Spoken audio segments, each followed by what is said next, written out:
Amigo todoterreno, qué gustazo poder volver a verte. Eduardo, ya tenía varios meses con algunas libras de no verte. ¿Cómo estás, mi amigo Eduardo? Yo creo que ya necesitábamos esto, Carlitos. Hola, Carlitos. Es algo que nos hacía mucha falta regresar aquí, a hablar con los amigos todoterreno y sobre todo estamos felices porque hay una nueva temporada que va a iniciar el día de hoy.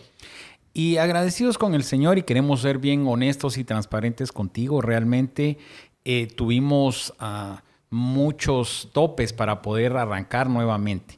Dentro de todas esas dificultades que fuimos teniendo, pues tuvimos accidentes, tuvimos problemas familiares, tuvimos enfermedades que fueron llegando y pues tuvimos que enfrentarnos a varias cosas, ¿verdad, Eduardo? No fue fácil realmente apoyándonos como amigos, como hermanos todoterreno, pero lo más lindo de todo amigo todoterreno es de que el Señor estuvo con nosotros siempre. Conforme vaya pasando el tiempo, te vamos a ir contando de todas estas experiencias aparentemente negativas, pero logramos verlas como procesos para que el Señor pudiera hacernos más grande. Y te lo vamos a transmitir porque si ya lo pasamos nosotros, pues te vamos a evitar una vuelta.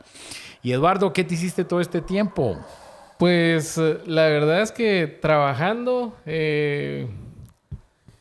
teniendo situaciones en casa que pudimos sobrellevar y la verdad es que en muchas vi todo lo que hemos hablado en los podcasts volverse realidad. En caso de cuando hablamos, miren, por favor, tengan un seguro médico. La verdad es que nosotros lo tuvimos que usar hace mes y medio. Rodrigo, mi hijo menor, estaba jugando con sus amigos pelota, se cayó, se quebró el brazo. Tuvimos que llevarlo a emergencia, lo operaron al siguiente día, le pusieron una placa aquí y ahorita todavía está en recuperación. Pero si nosotros no contáramos con el seguro, o sea, hubiera sido una historia complicada, ¿verdad? Dos pruebas, la de la enfermedad y económico. Cabal. Incluso hace 8 días que íbamos a arrancar, ese día a las 6 de la mañana me llama Eduardo con una voz de ultratumba, ¿eh? Mira, yo creo que no vamos a poder. Entonces, lo que hicimos fue realmente ponernos a orar y decirle al Señor, hoy, como fuera, como sea, nosotros arrancamos. Yo tenía una situación ayer donde tenía que asistir a mi esposa, pero pues ella misma me dijo, yo voy a salir sola, ve tú a grabar. Entonces, amigo todoterreno, sabemos que después de la tormenta, pues vendrá la calma. Estos tiempos, como nada, el 2024 ha avanzado, ya vamos sobre el mes de marzo.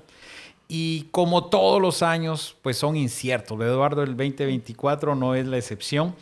Y en el caminar puede ser que tengamos pruebas de salud, en el caminar puede ser que tengamos problemas financieros o problemas familiares, problemas empresariales o laborales. Quisiéramos decirte que no vamos a tener problemas, que sería algo hermoso, pero la palabra nos dice, en el mundo tendréis aflicción, pero confía. ¿Por qué? Porque yo he vencido al mundo. Esto no quiere decir de que no nos preparemos, que no nos esforcemos.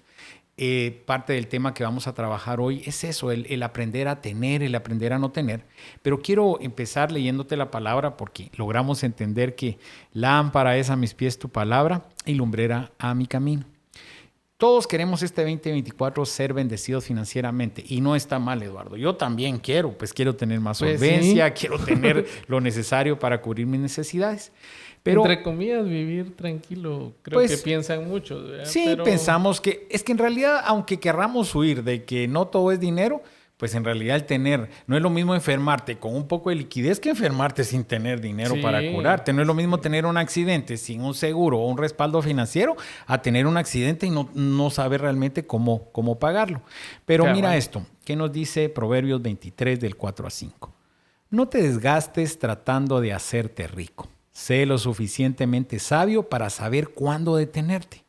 Las riquezas desaparecen en un abrir y cerrar de ojos porque le saldrán alas y se irán volando como las águilas. Cuando uno lee esto, piensa que no puede pasar, pero nosotros hemos vivido con personas muy cercanas, con imperios financieros para nuestro nivel, ¿verdad? Un imperio financiero a nivel Guatemala, pensando en los amigos cercanos, donde todo desaparece y en cuestión de meses se acaba fortunas de 50, 60 años. ¿Por qué? Porque muchas veces, yo no te digo que sea castigo ni mucho menos, sino que nuestro corazón se inclina al tema material. Siempre esto se inclina. No quiere decir, con esto podrían decir, qué pensamiento más conformista, ¿verdad? Entonces, si las riquezas le salen alas y vuelan, pues ni nos preocupemos. Yo te diría, amigo todoterreno, tú tranquilo, descansa y respira y muere, ¿verdad? Pero no, también el tiempo que estemos en la tierra podemos hacerlo y tenemos que esforzarlo. Ahora bien, no es un pensamiento conformista, pero sí nos tenemos que preparar, Eduardo, tanto para la bendición material como para los procesos y los tiempos de prueba. Y para eso, el tema que vamos a compartir hoy con ustedes, amigos todoterreno, le hemos titulado ¿Tener o no tener? Si fuera otro programa, diríamos, la producción nos ha puesto el tema de tener o no tener. Y la palabra hermosa nos dice en Filipenses 4:12. Yo sé cómo vivir en pobreza. Esto lo escribe Pablo a los filipenses, ¿verdad? Yo sé cómo vivir en pobreza o en abundancia. Conozco el secreto de estar feliz en todos los momentos y circunstancias, pasando hambre o estando satisfecho, teniendo mucho o teniendo poco. Y el 13, que es el que me encanta, Eduardo, dice, todo lo puedo en Cristo que me fortalece. ¿Qué significa eso? Que solos no lo vamos a poder hacer. Pero con ese 13 de remate de todo lo puedo en Cristo que fortalece, ahí es donde tenemos el secreto. Sí, no, y hay una historia de Pablo donde nos demuestra esto. Él estaba con Silas en una cárcel con grilletes. Ya se imaginan esas cárceles de ese tiempo donde yo me imagino que hasta sucias, oscuras, no había luz eléctrica. Si en estos tiempos es con carencias, no imaginémonos en aquello. No sabemos cómo era el baño. Pero aún así lo tenía engrietado, o sea, ni siquiera podía ir al baño. Y dice que ellos estaban cantando. O sea, solo ahí nos demuestra cómo él podía superar esos momentos tan difíciles alabando a su Padre. ¿Cómo no nosotros poder entender que en cualquier circunstancia Dios está con nosotros? ¿Verdad? Después nos cuenta un milagro de que hubo un terremoto, se soltaron los grilletes y ellos tuvieron que hacer algo que para todos nosotros creo que sería lo más ilógico, y era quedarse en la cárcel y decirle al director de la cárcel, mire, nadie se ha ido porque él se quería matar. Dijo, si me hallan de que se escaparon los presos, me van a matar y voy a tener una vida terrible.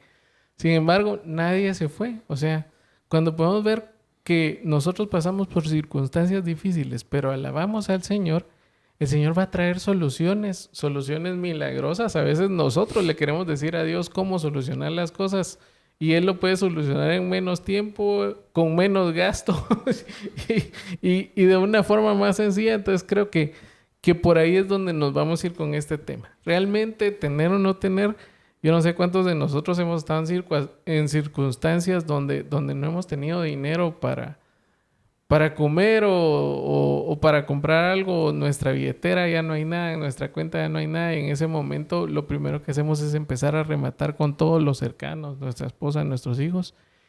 Y creo que por eso es que pasan muchos de estos procesos, para que nosotros aprendamos a poder confiar en el Señor en esos momentos. Y cuando hablabas, Eduardo, del tema de la cárcel, muchos dirán, no, bueno, pues yo no he podido llegar a esos extremos. O tenemos amigos todoterreno que literalmente nos escuchan desde un centro penitenciario. Pero también esas cárceles emocionales, Eduardo, esas cárceles financieras, esas cárceles familiares. Entonces, yo creo que lo que nos lleva, recuerda que la palabra nos dice, si están tristes, alaben al Señor. Sí. Si están preocupados, oren. Y muchas veces nosotros lo menos que hacemos es empezar por ese lado, Eduardo, sino que nos vamos a la angustia, nos vamos a eso sin entender que lo que el Señor quiere es llegar a tener una relación con nosotros, aprender a intimar con el Señor.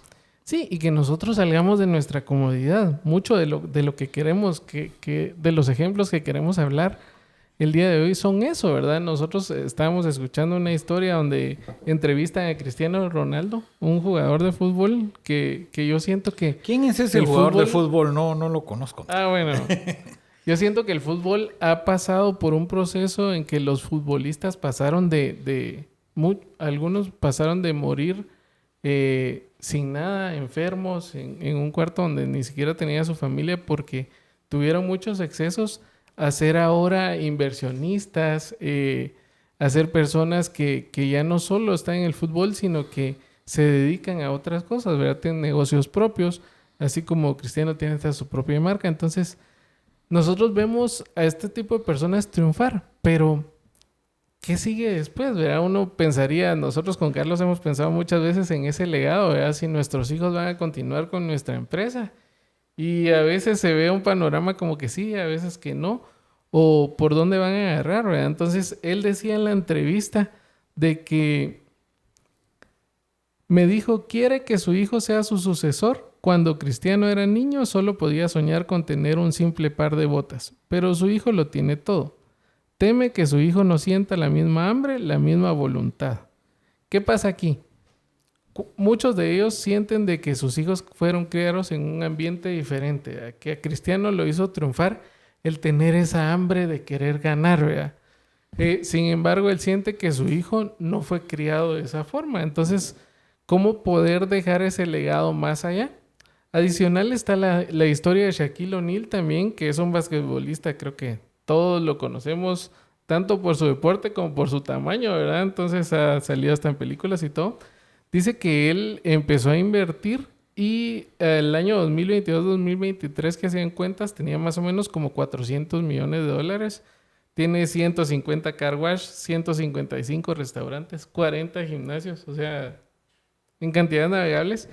Pero una de las cosas curiosas es que sus hijos, dice que sus hijos le decían a él, papá, necesitamos esto. Y él les decía que no y la respuesta era no porque tienen que entender que no somos ricos. Yo soy rico, les decía. Entonces, yo lo que necesito de ustedes para que ustedes puedan tener acceso a mi dinero es, primero, que se gradúen de una licenciatura y segundo, que me traigan un plan de negocios para que yo pueda invertir. ¿Qué es lo que está haciendo él? Enseñándoles a generar. Y creo que muchos de nosotros, eso es lo que necesitamos, ¿verdad? Entender esa cultura de trabajo, porque toda la gente que ha llegado a tener mucho dinero, muchos bienes, se han encargado de vivir una vida austera y segundo, de estar invirtiendo. Lo podemos ver con nuestros abuelos, ¿verdad? O sea, hay personas que nosotros podemos ver que son tal vez muy sencillas, viven una vida tranquila. Y sin embargo, cuando salimos con ellos a caminar, dicen, hasta donde te dé la vista, eso es mío. Tiempo en que ellos se dedicaron a trabajar, tiempo en que ellos empezaron a construir, se dedicaron sin miedo, pero sabían a qué se dirigían. Y eso creo que es lo que nos falta a nosotros, esa proyección hacia dónde vamos. Y una cosa importante, yo lo analizaba cuando estudiábamos esto la primera vez, es de que uno le quiere dar a sus hijos todo, ¿verdad? Porque uno tiene la mentalidad, no sé si decirte que es una mentalidad latina o estoy juzgando mal, de que les vamos a dar todo y está bien, pero muchas veces no dejamos a nuestros hijos desear. Y yo creo que ese poder, tener la sabiduría del Señor, yo le pido al Padre, en Santiago 1 te dice, ¿verdad? El que esté falto de sabiduría, pídala, que nos ayude a guiar a nuestros hijos por el buen camino. Los que tenemos hijos únicos se nos complica más todavía, Eduardo, porque ¿qué pasa? En el caso mío, solo tengo un hijo. Diego, ¿verdad? Que ahora ya cumplió 15 años. Entonces, yo voy tratando de limitarlo, pero ¿qué pasa? Solo tengo un hijo, trabajo un montón para mi esposa, para mi hijo y para mi gente cercana. Y encima de eso, tú no das, puedes caer en una línea de avaricia, pero también el dar a manos llenas, el que a ellos no les vaya costando, creo que van perdiendo el valor. Sí. Y uno se da cuenta, como te digo, nuestros hijos no son perfectos y hay ciertas actitudes que a nosotros nos golpean, ¿verdad? Porque uno dice, pero ¿por qué piensa que todo se da por hecho? Yo me recordaba, en nuestros tiempos, comer pollo campero era algo especial, o era quincena, o era fin de mes, o era un cumpleaños, pero ahora puedes comer pollito o pizza o lo que sea cualquier día de la semana y hasta ellos así como esto no me gusta, esto sí me gusta, ¿verdad? No, y pollo no, mejor sushi, ¿va? Entonces, pedirle al Señor esos balances, ¿por qué? Porque nuestros hijos el día de mañana nos lo van a agradecer. Sí. Otra de los famosos que creo que dejan un buen legado con el tema de pensamientos es Jack Ma. ¿Quién es este bandido? El de Alibaba, ¿verdad? El de Alibaba. Tiene muy poco dinero este amigo, pero él decía literalmente que si pones unos bananos y a unos monos con unos bananos, inmediatamente pues van a agarrar los bananos, porque la reacción del mono es alimentarse y ve la oportunidad. Y él lo comparaba con la gente entre los trabajos y los negocios. Ahora yo quiero ser bien puntual con esto, Eduardo, porque tampoco vamos a vender falsos cielos, Sí, no. ni vamos a vender cosas que no son. El tema de tener un trabajo, pues te da la seguridad de tener un salario, ¿verdad? Y luego, pues, te seguirá un tiempo de emprendimiento. Pero yo he llegado a la conclusión de que no todos son para empresarios, Eduardo, ni todos son para emprender. No Hay ciertos temperamentos y ciertas acciones que lo mejor que pueden hacer es tener un trabajo para tener un salario. Pero si tú, amigo todoterreno, eres inquieto y estás dispuesto a asumir las responsabilidades y los riesgos de empezar un negocio propio, pues bienvenido. Yo te puedo dar fe de mí. Yo voy a hablar de mí, como dice mi esposa, habla de ti. Yo fui empleado por 17 años, trabajé para Unilever 17 años, en el cual el Señor lo usó como un canal de provisión, de formación y esto y el otro. Cuando yo salgo de Unilever y empiezo el negocio que hoy por hoy es del que vivo y como, que el Señor usa como fuente de provisión, llevo ya casi 18 años de estar en la fábrica, pero los primeros 3 años, Eduardo, fueron bien difíciles financieramente, fueron bien duros y el Señor estaba conmigo, todo lo puedo en Cristo que me fortalece y no os acordéis de las cosas pasadas y las cosas nuevas vienen, pero hay precios que tenemos que pagar. Entonces, amigo todoterreno, No, y no, te puedo decir que fueron los primeros 3 años. Tal vez los primeros 3 años fueron los que sentiste más. sí, fue los que No, que tú tuve que bajar el estrato, tuve que bajarlo como 3 peldaños, porque realmente, si quiero ser bien honesto contigo y amigo todoterreno y con Eduardo, o sea, mi ingreso bajó 40-50%. Y tuve que aprender a vivir con eso para poder salir adelante. Y los que tenemos empresa también el Señor nos enseña a vivir un día a la vez, porque es que cada mes es una aventura. El 2023 fue una aventura difícil. Muchos amigos les fue muy bien. Yo no me voy a quejar. Gracias a Dios tuve para todo, pero no fue un super año. Este año estoy creyendo y estoy confiando en el Señor y haciendo los ajustes que sean para que sea un mejor año que el 23. Pero también tenemos que entender que hay una parte que accionar, ¿verdad? Entonces yo te diría, amigo todoterreno, no si naciste con cierta limitante económica, ahí vas a quedarte para toda la vida. No. Pidámosle al Señor sabiduría y pidámosle al Señor que nos dé un pensamiento empresarial, ¿verdad? El Señor te quiere llevar y sabe también que tu corazón no se va a desviar. Porque una cosa, ya cuando empiezas como empresario, he tenido muchos amigos cercanos que ya cuando empiezan a ganar un poquito algo, se olvidaron del Señor, se olvidaron de la familia, y eso lo que los lleva realmente es a la perdición. Y si no, en el caso de ser asalariados, pues igual crecer en eso. Y yo les puedo hablar del ejemplo de mi papá. Mi papá, toda la vida traté yo de que él tuviera un negocio. Nunca fue eso lo que le llamó la atención, pero él fue una persona que trabajó para ciertas empresas y todo el tiempo fue exitoso en eso. Entonces, creo que unos estamos preparados para aguantar todo este camino de las empresas y otros también están muy preparados para aguantar todo este camino de ser empleados. Realmente es cuestión de hablarlo con el Señor y qué queremos, ¿verdad? No, y mira, una cosa linda, la palabra es nuestra luz. Y en 2 Pedro 1:5 dice, precisamente por esto esfuércense por añadir a su fe virtud, y a su virtud conocimiento, y al conocimiento dominio propio, al dominio propio constancia, a la constancia devoción a Dios, y a la devoción a Dios afecto fraternal, y al afecto fraternal amor. La primera parte, Eduardo, yo te diría, y amigo todoterreno, si dentro de tus proyectos de vida está emprender algo o hacer algo, es añadir a tu fe, porque tú ya tienes la fe, el Señor me va a ayudar, perfecto, ya tienes la fe. Pero cuando dice aquí virtud, fíjate que yo me fui a estudiar hace algunos meses el tema de virtud, y virtud es el accionar. Entonces, una cosa es, yo quiero ser un buen empresario, virtud. ¿Cómo voy a ser un buen empresario? ¿Qué es lo que pasa, verdad? Cuando a ti te dicen aquel rollo de cuál es la visión, la misión y todo esto que le enseñaron a uno en la universidad, ¿verdad?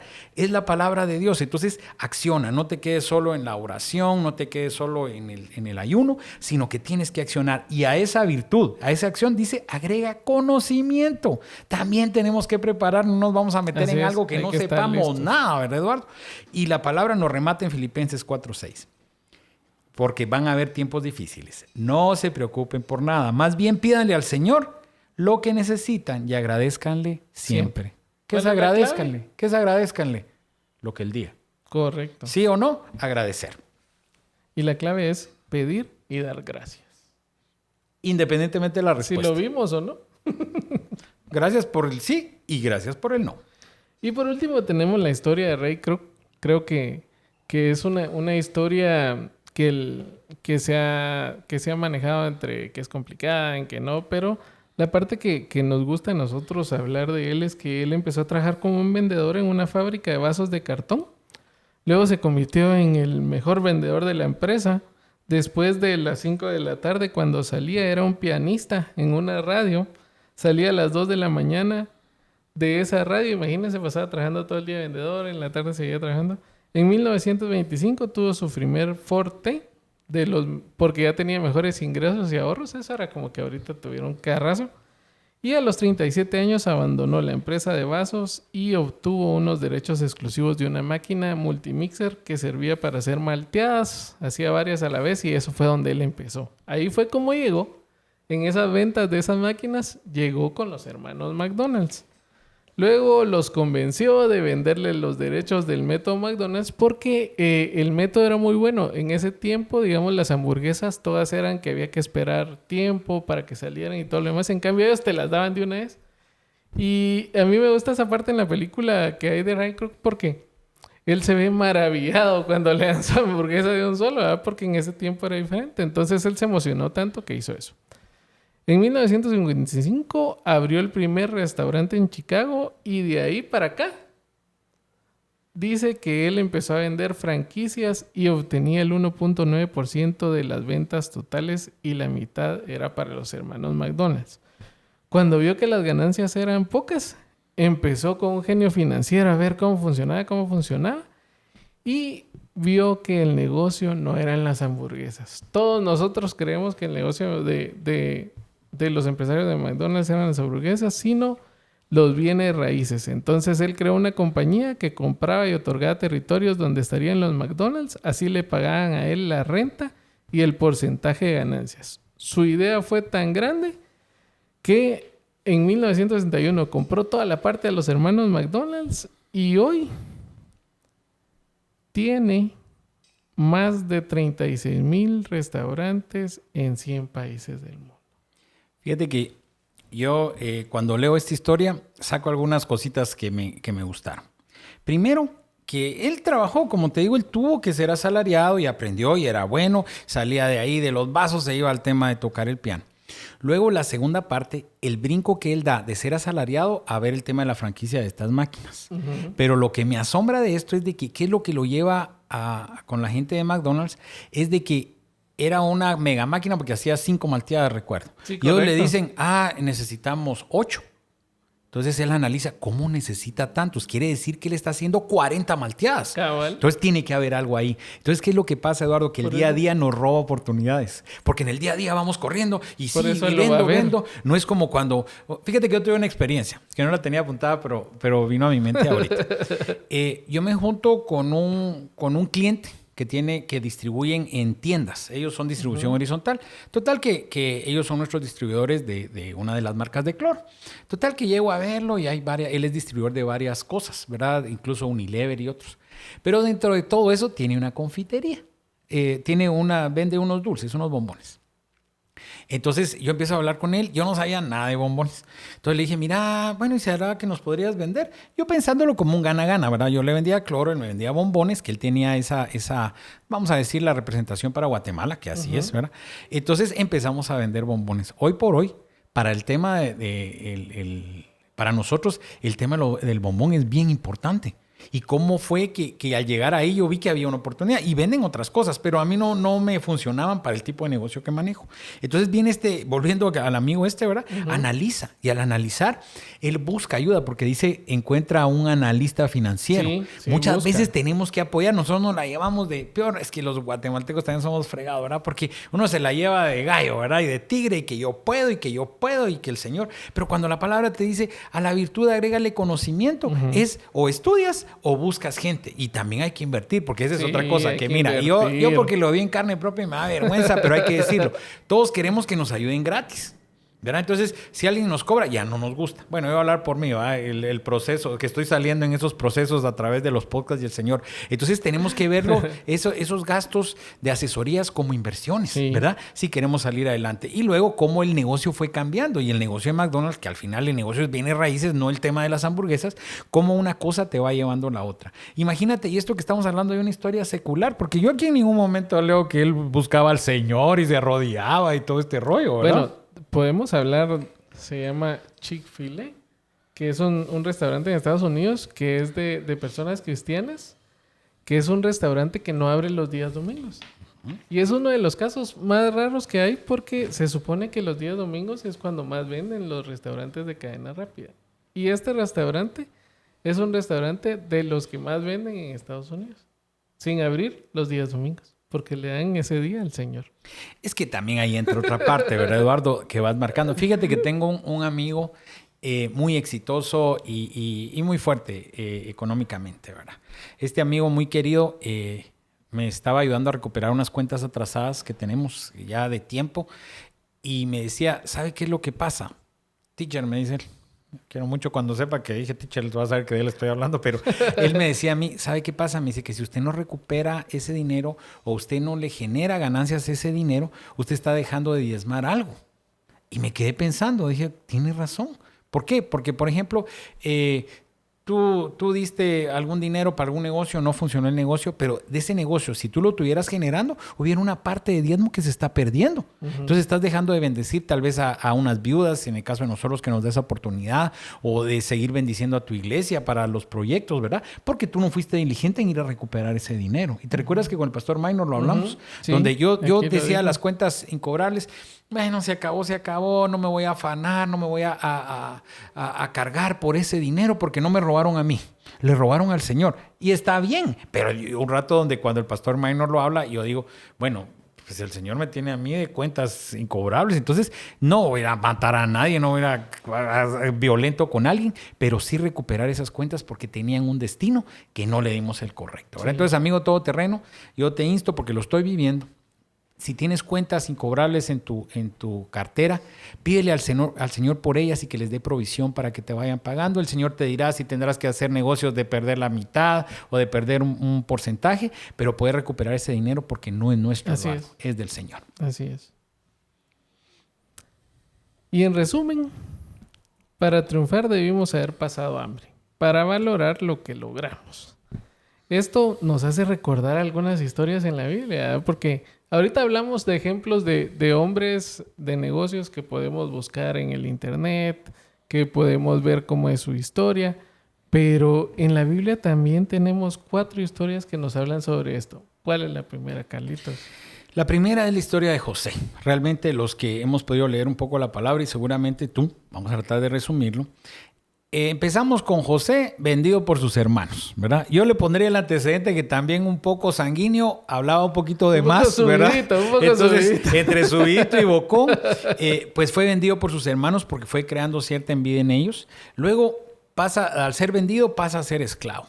Luego, preso injustamente, recordamos la historia que él estaba a cargo de una casa, pero había una señora muy coqueta y muy consentida, ¿verdad? Donde le echó el ojo y en realidad él, pues por guardar sus principios morales, decide no tener problemas con la señora y esto lo que lo lleva es a estar preso. Si tú ves, es un altibajo, ¿verdad? Entonces, luego el consentido de su papá. Luego de ser consentido de su papá pasa a ser esclavo. Luego de ser esclavo lo contratan y otra vez de gerente. Luego tiene problema con la señora y va para el bote, ¿verdad? Estando en la cárcel, el Señor lo levanta nuevamente y llega a ser consejero. Y de ser consejero llega a ser el segundo de Faraón, ¿verdad?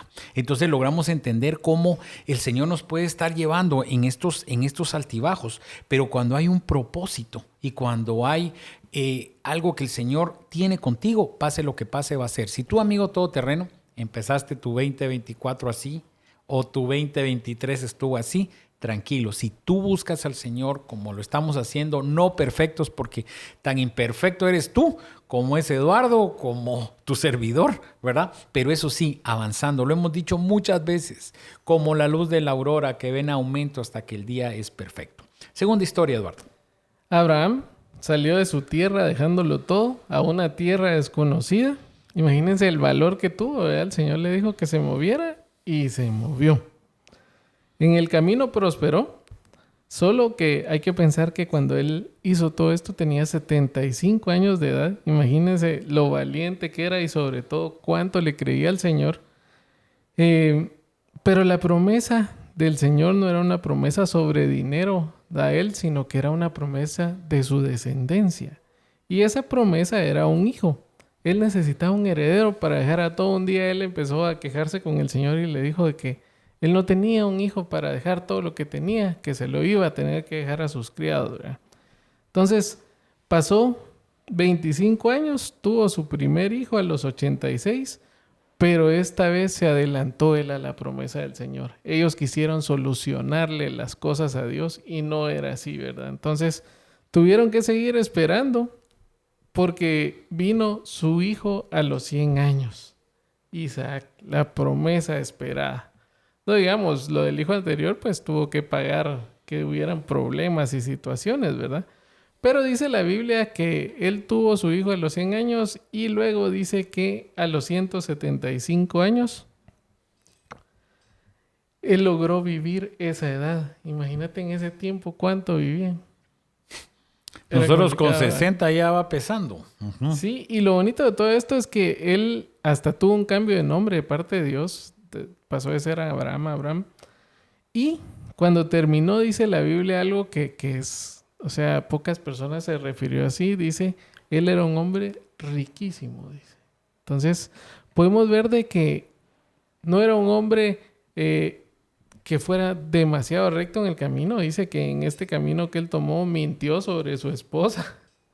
O sea, hizo cosas que también algunos de nosotros hemos hecho malos, pero al final el resultado de él fue bueno porque se arrepintió de lo que había hecho y corrigió lo malo que había hecho. Entonces, podemos tener de que al final fue bendito por Dios, pero pasó entre tener, no tener, no tener. Y a veces no es tanto dinero, sino que cuando él fue a esta tierra donde mintió sobre su esposa, él lo que tenía era miedo, ¿verdad? Era miedo de que los mataran. Entonces en ese tiempo él podía tener o no tener su vida. O sea, también hay un montón de factores que tenemos que ver entre tener y no tener. Y a Abraham le pasa las de nosotros, hombre, por tener esposas bonitas, hombre. Tuvo que negarla por bonita, ¿verdad? Entonces, amigo todoterreno, seguramente a ti te pasa lo mismo, que tenemos esposas lindas y por eso mintió. Segunda historia que nos deja una gran lección. Tercera, es la historia del rey Nabucodonosor. Este personaje era un rey muy poderoso, que tenía cuanta cosa nos podamos imaginar, pero siempre fue muy temeroso de sus sueños. Y en Daniel 4, pues nos relata toda esa grandeza para poder dimensionarla, que a veces en unos minutos no podemos poder expresarlo tanto. Pero debido a ciertas actitudes, el Señor ordena que le quiten todo. Y volvemos a lo que leímos al principio. La riqueza le salen alas y vuelan. Uh-huh. Y literalmente la palabra nos relata cómo este rey vive 7 años. Mal. Y dice la palabra literalmente que comía pasto, ¿verdad? Llegó a pues un tipo de locura, seguramente, ¿verdad? Y oía un predicador que me encantaba donde decía, ¿en qué momento se acaba este proceso del rey Nabucodonosor? Cuando él ve para el cielo. Él ve para el cielo y recibe la misericordia del Señor. Y nuevamente la palabra nos dice de que no solo fue sano de su locura, sino que logró tener más de lo que tenía anteriormente. Entonces yo creo, amigo todoterreno, si hemos estado viviendo mucha grandeza o mucha escasez en cualquiera de las áreas, porque recuerda, cuando uno dice escasez, piensa en dinero, pero también hay escasez de cariño, escasez de paz, escasez de salud, ¿verdad? Lo que tenemos que hacer literalmente es subir nuestra mirada al cielo para poder recibir ese perdón y el Señor en su tiempo compensará. Ahí está Joel. Lo que comió el revoltón, el Señor te lo va a devolver. Y lo seguimos creyendo y te lo digo con solvencia, te lo digo con esperanza, porque yo estoy pasando con un proceso de que el Señor devolverá lo que el revoltón comió. Así es. Y por último está la historia de Ruth y Noemi. Ruth era una mujer moabita. Su suegro llegó a Moab por la sequía que había y murió. Sus hijos buscaron esposa. Aproximadamente ella vivió 10 años con su esposo hasta que murió. No tenían hijos y cuando se vieron sin nada, ella fue a hablar con su suegra y le dijo a su suegra que a donde ella fuera, ella la iba a acompañar. podemos ver de que a pesar de todo esto, el Señor la redimió. Ella llegó, estuvo recogiendo lo que quedaban de lo que las personas cosechaban y al final alguien se fijó en ella y la redimió. Se casó con ella y cambió de... No sé si con el esposo de Noemí tenía, me imagino que sí. Luego ya no tenía y luego volvió a tener. Muchas de estas historias tienen esto en común. Y creo que nosotros podemos pasar por momentos en que tenemos, por momentos en que no tenemos, pero en realidad lo que nos debe definir todo esto es Jesús, la cercanía que tenemos con Jesús, la convicción que tenemos hacia Jesús, el pensamiento que nosotros podemos tener hacia Él de que las cosas se van a solucionar y sobre todo que Dios nos ama, que dio a su Hijo por cada uno de nosotros y que Él dio el mayor pago que nosotros podíamos necesitar. O sea, nosotros no podemos igualar las riquezas en este mundo como el pago que Dios dio por nuestra vida, el sacrificio de su Hijo Jesús. Y mira, analizaba, menos mal no se quedó con la otra porque ella amarga y la otra Mara. Entonces no se quedó con la Mara, se quedó con la Ruth. Pero bueno, amigo todoterreno, si hoy por hoy el Señor te tiene con algo poco, tengo una palabra para ti. Dice, su Señor respondió, hiciste bien, siervo bueno y fiel. En lo poco me has sido fiel, te pondré a cargo de mucho más. Ven a compartir la felicidad con tu Señor. La segunda parte de nuestro podcast, que va a ser el tener o no tener, segunda parte, te lo dejo con esta palabra. Y recordemos, amigo todoterreno, que no es por lo que somos, sino por lo que mora dentro de nosotros. Te esperamos la próxima semana.